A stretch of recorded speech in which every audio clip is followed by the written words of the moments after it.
नमस्कार दोस्तों, स्वागत है आपका चैनल पे। के साथ आपके सामने मौजूद, जहां पर चलेंगे सबसे पहले और बड़ी अपडेट आपको बताएंगे। देश के लोकसभा के सबसे बड़े चुनाव से पहले देश के चुनाव आयोग के चुनाव आयुक्त ने दे दिया है इस्तीफा। दोस्तों बताएंगे आपको, एक बार फिर से जबरदस्त सनसनी देखने को मिल रही है। बताएंगे क्या है पूरा मामला, क्या राहुल गांधी को दिए गए गाइडलाइंस के मामले पर ऐसा किया गया है, बताएंगे क्या है पूरी अपडेट। और प्रधानमंत्री मोदी के दौरे से पहले भारतीय जनता पार्टी के उसी स्थान के सांसद ने दे दिया है इस्तीफा। दोस्तों साथ साथ भारतीय जनता पार्टी के नेता के खिलाफ एक और जोरदार विरोध की जानकारी सामने आ रही है। बताएंगे बीजेपी के उम्मीदवार का कहां पर विरोध हो रहा है। साथ साथ सस्पेंड नहीं गिरफ्तार करो, पुलिस अधिकारियों को गिरफ्तार करने की मांग को लेकर जबरदस्त ट्रेंड चलाए जा रहे हैं। इसी के साथ में आपको बताएंगे किस तरीके से बीजेपी शासित राज्य में फाइल जलाने के गंभीर आरोप लगे हैं। दोस्तों सचिवालय से उठ रहे धुएं को लेकर राजनीति हो गई है गर्म। एक एक करके चलेंगे, सभी बड़ी अपडेट के सारी बड़ी जानकारी आप तक पहुंचाएंगे। लेकिन उससे पहले अगर आप भी मानते हैं कि लोकसभा के चुनाव से पहले अचानक से चुनाव आयुक्त का इस्तीफा दे देना बड़ा मामला है कि इस पर जांच होनी चाहिए, पता चलना चाहिए कि इस्तीफे का क्या कारण है, तो अपनी राय जरूर लिखकर बताएगा। इस वीडियो को लाइक करके लाल बटन दबाकर चैनल को सब्सक्राइब करके बेल आइकन दबाकर कमेंट बॉक्स में जय हिंद जय भारत जरूर लिखेगा। दोस्तों इस वीडियो को अपने लोगों तक लगातार शेयर करते रहिए ताकि ज्यादा से ज्यादा लोगों तक लोकसभा चुनाव से जुड़ी फटाफट सारी बड़ी खबरें पहुंचते रहे। राहुल गांधी की भारत जोड़ो न्याय यात्रा अपने 56वें दिन गुजरात के भरूच से गुजरी। दोस्तों जहां पर भारी संख्या में आम आदमी पार्टी के कार्यकर्ता और इंडिया गठबंधन के कार्यकर्ताओं ने राहुल गांधी का स्वागत किया है। कांग्रेस पार्टी के कार्यकर्ताओं का भी जबरदस्त जनसैलाब देखने को मिला। इंडिया गठबंधन के उम्मीदवार ने संयुक्त तौर पर रैली करते हुए राहुल गांधी का समर्थन लिया है। दोस्तों इसके बाद राहुल गांधी ने उनको जिताने की जोरदार तरीके से अपील की है। ऐसे में राहुल गांधी की ओर से फिर से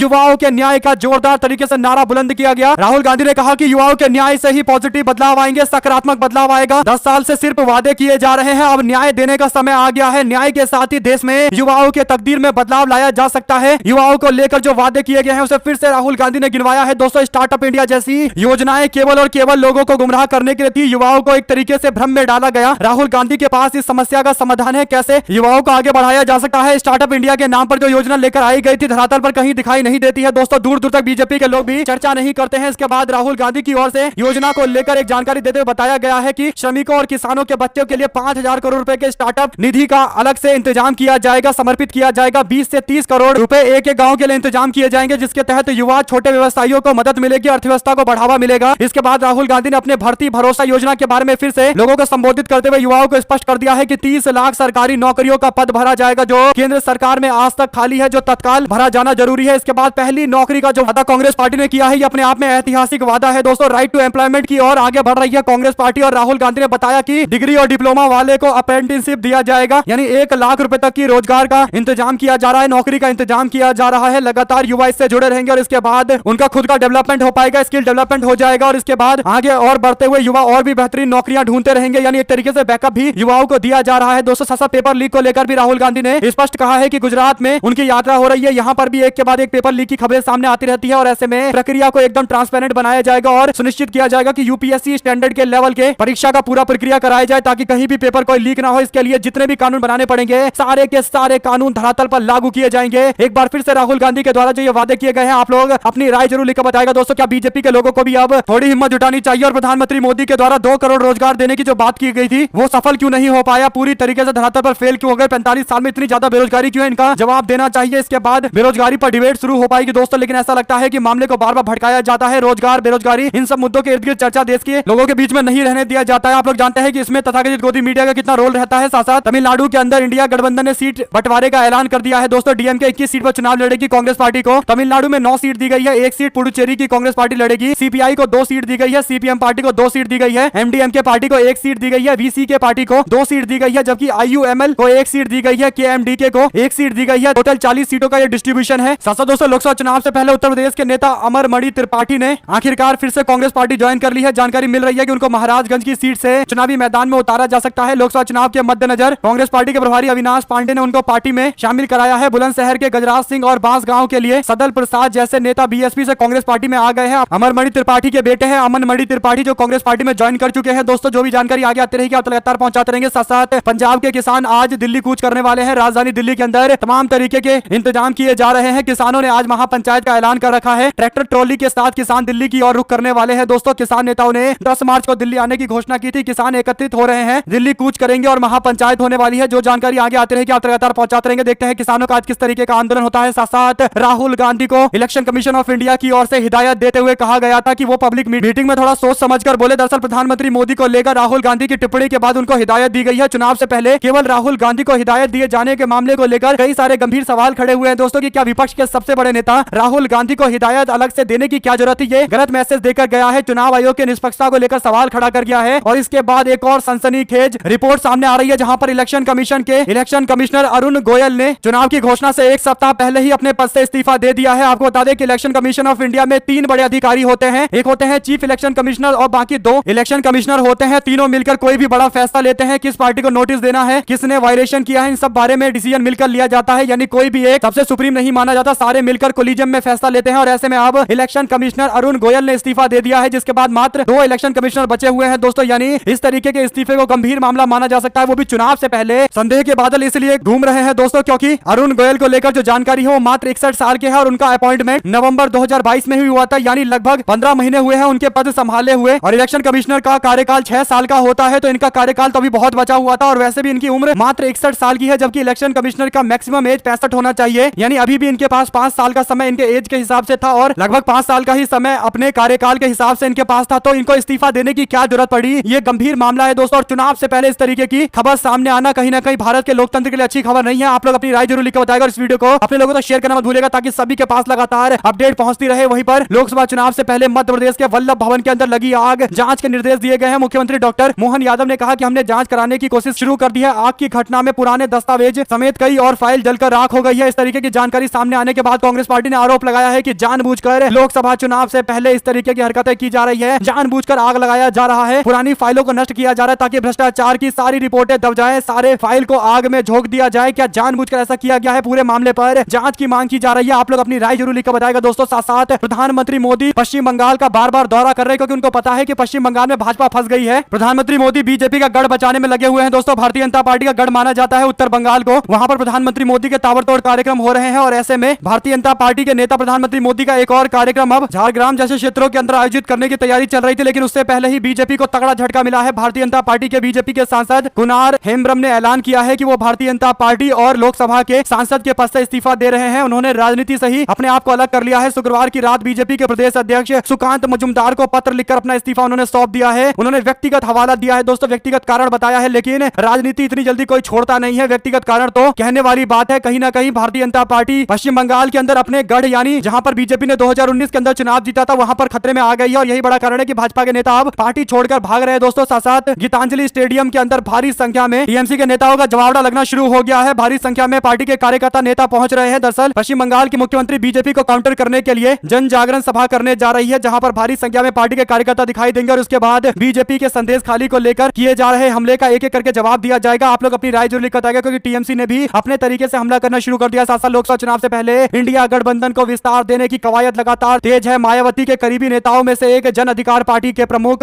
बाबू सिंह कुशवाहा समाजवादी पार्टी के प्रवक्ता उदय वीर से गठबंधन को लेकर बातचीत कर रहे हैं। उदय वीर सिंह समाजवादी पार्टी के नेता अखिलेश यादव के करीबी है। ऐसे में अखिलेश यादव की हरी झंडी के बाद लगातार बातचीत की जा रही है। माना जा रहा है कि सीट के बंटवारे को लेकर जल्द ऐलान हो जाएगा। जन अधिकार पार्टी समाजवादी पार्टी से 4 सीट मांग रही है। बाबू सिंह कुशवाहा की नजर गाजीपुर की सीट पर है। अखिलेश यादव गाजीपुर से अफजाल अंसारी को लोकसभा का टिकट देने की घोषणा कर चुके हैं। देखते हैं क्या निर्णय लिया जाता है, क्योंकि बाबू सिंह कुशवाहा अगर साथ में आएंगे तो दलित समाज के और ज्यादा वोट इंडिया गठबंधन के साथ जुड़ने वाला है। यानी धीरे धीरे करके अपना कुनबा बढ़ाया जा रहा है दोस्तों। जिस क्षेत्र के अंदर जो पार्टी ज्यादा मजबूत है उसको साथ में लेकर आया जा रहा है। उनके नेताओं को पूर्णतः सम्मान देने की कोशिश की जा रही है। अच्छे संदेश है दोस्तों इंडिया गठबंधन के लिए। यानी बीएसपी के साथ अगर गठबंधन ना हो पाए तो कम से कम क्षेत्रीय पार्टियों को और साथ में लेकर आया जाए। जहां पर जो मजबूत है वहां पर उसको सम्मान देकर इंडिया गठबंधन के हाथ मजबूत किए जाए। साथ साथ सस्पेंशन नहीं गिरफ्तारी करो। दरअसल दिल्ली में नमाजियों को लात से मारने के मामले पर पुलिस अधिकारी के सस्पेंशन के बाद लोगों ने कहा कि कार्रवाई और आगे होनी चाहिए, उसको गिरफ्तार किया जाना चाहिए। क्या आप इस बात से समर्थन करते हैं? अपनी राय जरूर लिखकर बताएगा दोस्तों कि क्या सस्पेंशन ही इनफ है या फिर गिरफ्तारी की जानी चाहिए। साथ साथ मोदी के हनुमान तेजस्वी यादव के लिए कर रहे हैं काम। पशुपति पारस और उनके पार्टी के नेता चिराग पासवान की पार्टी के खिलाफ जोरदार तरीके से हमलावर हो गए हैं दोस्तों। बिहार के लोकसभा चुनाव को लेकर एनडीए में टिकटों का बंटवारा अब तक नहीं हो पाया है। हाजीपुर सीट पर एलजेपी के 2 गुट दावेदारी कर रहे हैं। चिराग